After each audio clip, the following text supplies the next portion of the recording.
દીદી એક ક્વેશ્ચન પૂછું તમને અ, कौन है ये लोग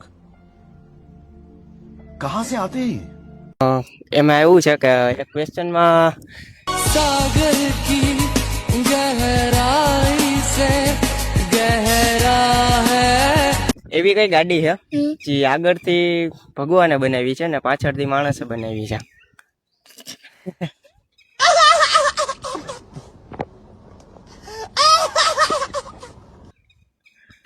યાદ કરો, વિચારો તો ખરા.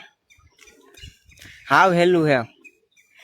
આગળથી ભગવાને બનાવી છે ને પાછળથી માણસે બનાવી છે. ખબર છે તમને? मैं नहीं बताऊंगा નથી ખબર. થોડોક તો મગજ હલાવો. આગળથી ભગવાન સાચું નથી ખબર. તમને ખબર હોય તો કોમેન્ટ બોક્સમાં જણાવી દેજો. આપણો આ સવાલ છે, જવાબ.